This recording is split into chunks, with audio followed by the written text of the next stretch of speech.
Hello and welcome to my review of Vince Staples' Shyne, Coldchain Volume 2. Vince Staples, who just recently got signed to Def Jam, had a terrific year behind him in 2013. He was praised for his features on Doris, and he was also really impressive in just showing off his skills and potential on Stolen Youth, which was also the mixtape which really got people and the world to be interested in him.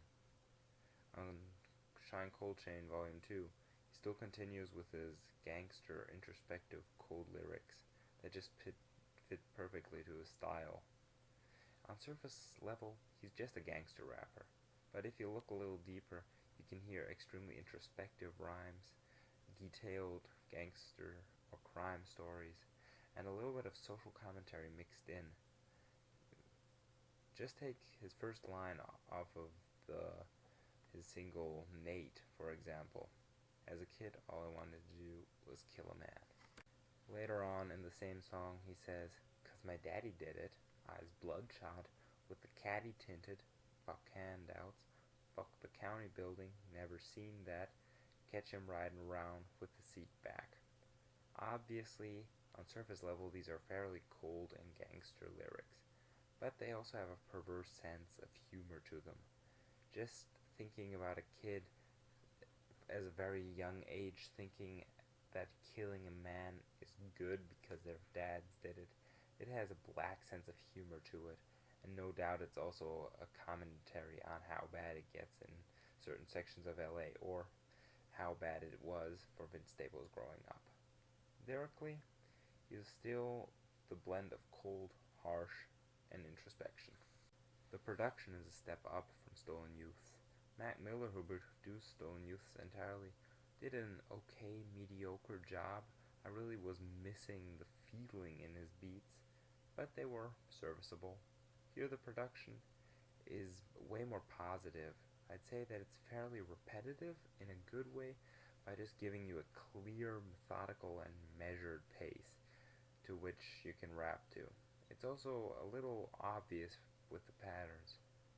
At the same time, it's fairly minimalist, and you can really hear Vince Staples' voice just coming through there, cutting through the instrumentals. It's less melodic, even though it does have some soul samples. Nonetheless, you can just really hear Staples' voice coming through there like it was a sharp instrument, slicing through the track and really making it his own. I feel like he really owns the tracks, and he doesn't flow with the beat but over it, and thus making the beat stronger and his own voice sounding stronger. Another thing is the diversity, which is extremely good. You get childhood stories, relatives, then you get a car anthem, and a closing love song. You get a well-rounded package. The 10-track mixtape also just boasts two features. One of them is Jenny Naiko, and the other one is James Fauntleroy. They both do a really good job adding melodic value to their songs, which is something which is mostly missing from the mixtape. The only real negative is, and I'm coming to it, is that the mixtape doesn't really have any melodic or harmonic value to it.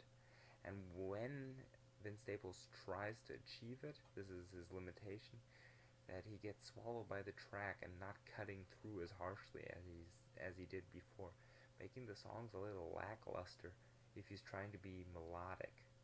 This could be a very negative thing if you're thinking about radio play.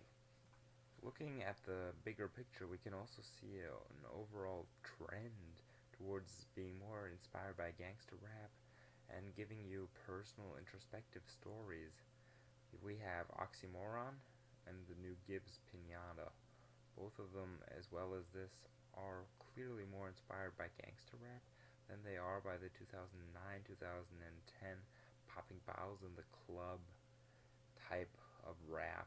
And I gotta say, I really like that rap is getting harder and trying to give you more of the street than the super rich person's perspective, even though, of course, mainstream-wise, this is not caught on yet. This is an excellent mixtape. If you like the 90s, if you like gangster rap, just really gotta check this out. 4 out of 5.